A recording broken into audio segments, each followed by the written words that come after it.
Salut, c'est Panam et bienvenue dans cette nouvelle vidéo où on va voir ensemble comment utiliser Tally pour pouvoir faire des formulaires intelligents. Aujourd'hui, pour récolter de la donnée sur Internet, on peut utiliser ce qu'on appelle des formulaires. Ces formulaires, ils peuvent être très utiles pour récolter de la donnée de tes clients, de tes utilisateurs ou bien même tout simplement pour récupérer des adresses email. Sur le marché, il y a plusieurs solutions qui te permettent de faire ça. Tu as Typeform, Jotform, Google Form ou bien tout simplement les formulaires de Airtable. Aujourd'hui, on va voir ensemble Tally qui est mon préféré et surtout qui est un outil gratuit qui te permet de faire énormément de choses par rapport aux formulaires. Alors faire des formulaires grâce à Tally, ça part.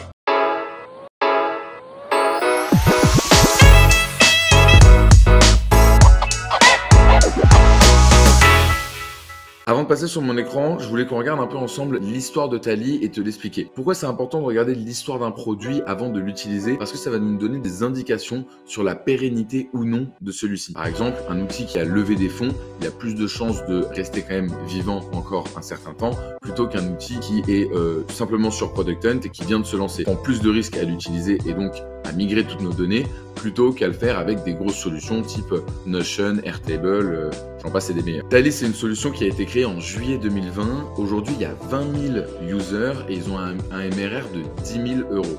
MRR de 10 000 euros, ça veut dire que tous les mois, grâce aux abonnements, ils génèrent un chiffre d'affaires de 10 000 euros. Pourquoi c'est important? Parce que ça veut dire que seulement 3% des utilisateurs de Tally utilisent la version payante. Ça veut dire que 99% des fonctionnalités de la version gratuite sont suffisantes pour les utilisateurs. C'est énorme et pour moi, c'est très prometteur. Ça veut dire qu'aujourd'hui, ils ont une belle traction et qu'ils vont continuer. Je te mets sur mon écran le graphique de l'évolution du MRR pour Tally et tu vas voir que c'est assez impressionnant de voir qu'en si peu de temps, ils ont réussi à faire un produit aussi solide et qui a convaincu beaucoup de personnes, sachant qu'il y avait des mastodontes sur le marché avant eux, comme notamment Typeform. Allez, c'est parti, on passe tout de suite sur mon écran où je vais te présenter la page de présentation de Tally et ensuite, en détail, les différents formulaires que tu peux faire avec.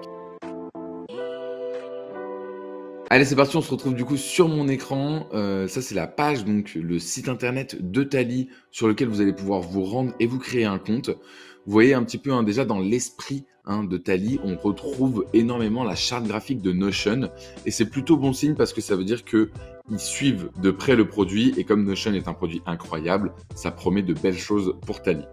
Donc là, vous voyez, il vous présente un petit peu les fonctionnalités de base, notamment le travail en équipe, le fait de pouvoir l'embed, mais ça, on va le voir en détail sur les différents formulaires.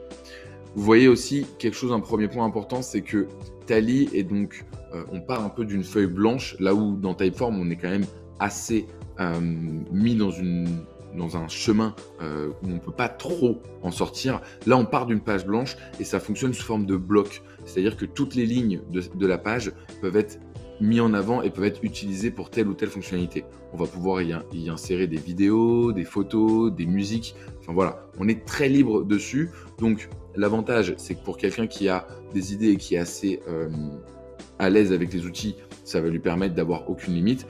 Mais par contre, pour quelqu'un qui préfère avoir un petit peu de l'accompagnement, il peut se sentir un peu perdu. C'est pour ça que j'ai fait cette vidéo, c'est pour vous aider. Allez, c'est parti, du coup, on se retrouve sur mon écran. Et donc là, vous voyez, on est dans mon workspace de Tally, là où il y a tous mes différents workspaces que je peux utiliser, ceux par rapport à mes différentes activités. Et c'est là où on va retrouver voilà, les différents formulaires avec combien de remplissages ils ont eu, avec quand est-ce qu'ils ont été créés, etc. On va tout de suite commencer par en créer un nouveau de toutes pièces. Donc pour ça, vous pouvez juste aller ici et faire hop, create form avec le petit bouton plus. Donc là, vous voyez, comme dans beaucoup de solutions, on a soit des guides et des templates qu'on peut utiliser, mais on peut aussi surtout partir de zéro.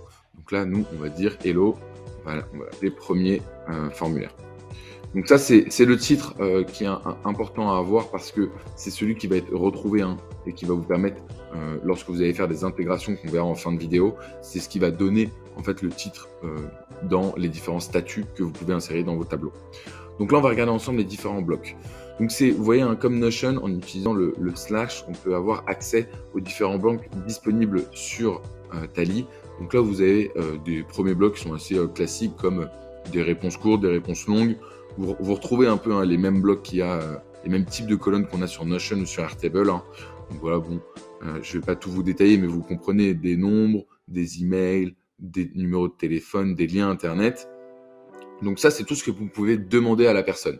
Donc c'est bien parce que ça veut dire que c'est strict, dans le sens où si ici vous demandez un lien que vous mettez par exemple en obligatoire, hein, donc là vous pouvez rendre, vous avez des options ici pour rendre la question obligatoire, la personne ici elle va pas pouvoir mettre un numéro de téléphone, elle va être obligée de mettre un URL. Et ça, moi je trouve ça assez bien pour avoir derrière ensuite une base de données clean qui n'a pas été remplie avec les pieds. Donc ici, vous avez ensuite des éléments pour styliser votre formulaire. Donc vous avez des titres, hein, donc là c'est du SEO, hein, comment SEO, heading 1, 2, 3, donc c'est par rapport à la taille. Plus on descend dans les chiffres, enfin plus on augmente le chiffre, plus on descend dans la taille de la police. Après vous avez voilà, des labels, des dividers, donc ça, hein, les grands designers que vous êtes, vous allez aimer avoir ça. Voilà, vous avez pas mal de choses possibles. Vous pouvez aussi donc ajouter des pages, donc ça c'est pas mal pour créer un funnel. Si vous voulez par exemple avoir le feedback d'un utilisateur, vous ajoutez plusieurs pages à votre formulaire, un peu comme dans Typeform, ça c'est assez intéressant. Et enfin une thank you page, à partir du moment où la personne a cliqué sur envoyer, vous pouvez afficher une page de remerciement qui va posséder par exemple le lien vers une boîte à outils ou le lien vers votre site internet. Ensuite, vous avez quelque chose d'incroyable, je trouve, c'est les embed blocks. Alors ça va vous permettre d'ajouter vraiment du style à votre formulaire et le rendre unique. Vous allez pouvoir mettre des vidéos, des audios ou même n'importe quoi d'un autre site internet. Donc c'est la fonction embed, c'est-à-dire que vous allez pouvoir embed une page Notion, vous allez pouvoir embed une page Airtable.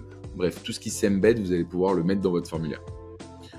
Et ensuite, on a donc des advanced blocks, donc conditional logic. Donc ça, c'est pas mal pour scorer. Donc ce que vous pouvez faire, c'est que vous pouvez, par exemple, imaginons que vous voulez récupérer des leads de votre site internet. Vous allez pouvoir mettre un ensemble de questions. Et en fonction des réponses à ces questions-là, vous allez pouvoir mettre un score. Et ensuite, lié à ce score-là, vous allez le rediriger. Si c'est un score élevé, vous allez le prendre en call. Si c'est pas un score élevé, vous allez juste lui envoyer un email. Ça, c'est assez intéressant. Donc là, ouais, vous avez pas mal de choses là-dessus. Le reCAPTCHA, des fils hidden. Donc ça, c'est bien pour justement aussi quand vous allez alimenter vos bases de données. Si vous voyez qu'il vient de tel formulaire, alors vous allez cacher une donnée que vous allez ensuite utiliser dans l'intégration. Et encore une fois, on le verra en fin de vidéo. Et après, bon, là, ils ont ajouté des choses un peu, c'est des petits packages où on a question plus drop-down, par exemple. Donc là, on a une question en haut, plus un drop-down. Donc c'est un sélecteur pour choisir les différentes réponses. Bien. En haut, vous avez les différentes informations disponibles. Hein. Vous voyez, très simple, très épuré. Ajouter une page, ajouter un bloc. Vous pouvez mettre un logo et vous pouvez mettre une cover. Là, vous voyez, votre formulaire, il commence à ressembler à quelque chose. Ensuite, le design, pareil. Hop, on peut le designer. Maintenant, on peut designer et le fond. C'était pas disponible il y a encore peu de temps. Mais voilà, vous pouvez faire des choses un peu comme ça. Vous pouvez évidemment le voir en preview. Hop. Et ensuite, vous pouvez le publish. Donc, dans la fonction publish, on va avoir plusieurs choses. Et là, ça fonctionne hein, vraiment comme sur Typeform. Vous avez donc les différentes informations.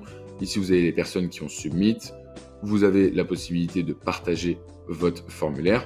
Donc là, vous pouvez le choisir hein, si vous voulez partager en mode standard, pop-up, ça c'est pas mal, et full page. Vous pouvez en créer un template, comme ça, quand vous allez le réutiliser, ce formulaire-là, vous n'avez pas besoin de refaire toutes les questions. Vous partez de ce template-là et vous le modifiez.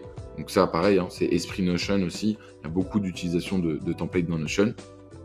Et enfin, les intégrations. Ok, donc du coup, une fois que vous avez terminé votre formulaire, évidemment, on va faire ce qu'on appelle des intégrations. C'est-à-dire qu'on va faire communiquer Tally avec d'autres applications pour que l'information du formulaire soit directement envoyée dans votre application. Et pour ça, Tally, ils ont déjà mis en place pas mal d'intégrations avec d'autres outils, comme vous pouvez voir sur cette liste-là. Donc vous avez Google Sheet, Notion, Webbook. Donc là, du coup, ça ouvre n'importe quelle possibilité pour ceux qui connaissent les Webbooks pour envoyer vos différentes informations. Airtable, Slack, Coda, les différentes choses analytics, Make, Zapier, etc. Et ensuite, grâce à Zapier, en utilisant ce connecteur-là, vous allez pouvoir l'envoyer à d'autres applications, comme vous pouvez voir ici. C'est très utile et pour moi, c'est obligatoire d'utiliser une intégration.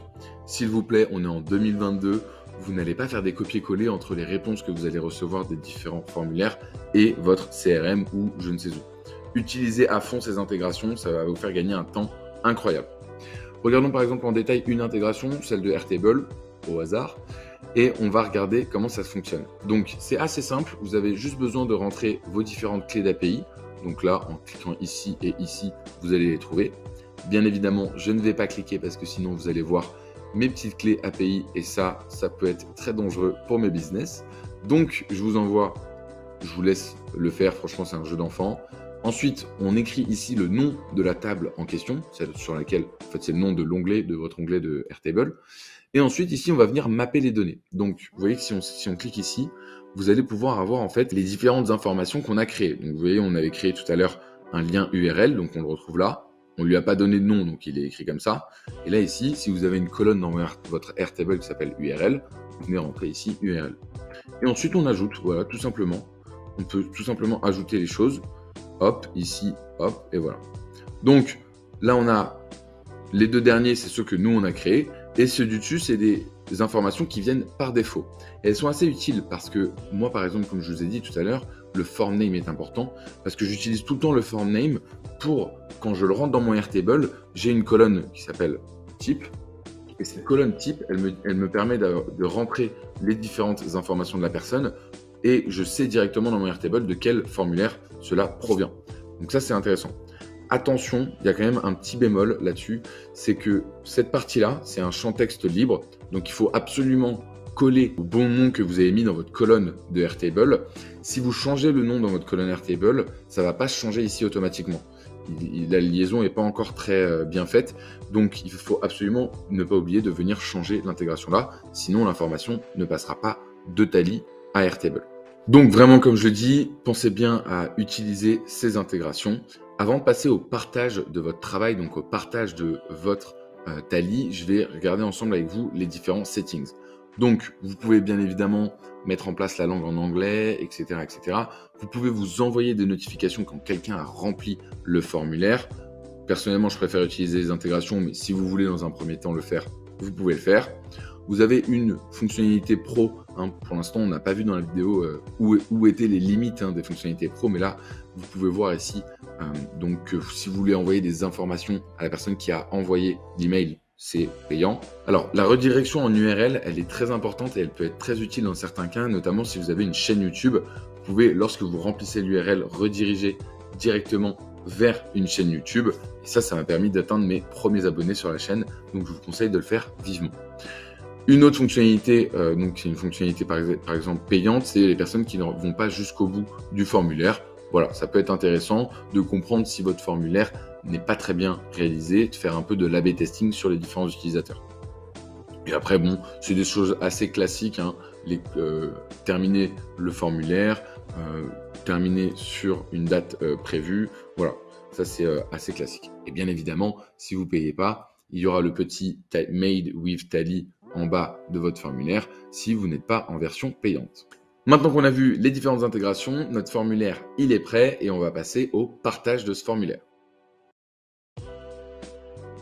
Voilà, donc là quand vous partagez un formulaire, comme vous pouvez le voir sur mon écran, vous avez ici les différentes informations.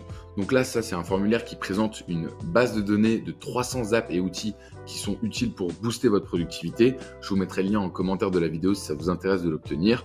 Qu'est-ce que j'ai réalisé pour cela? J'ai réalisé donc voilà, simplement une petite présentation. J'ai mis une photo de la base de données de l'outil et ensuite en dessous, nom, prénom, email et numéro de téléphone pour obtenir le document. On va le remplir ensemble pour voir ce que cela donne. Hop.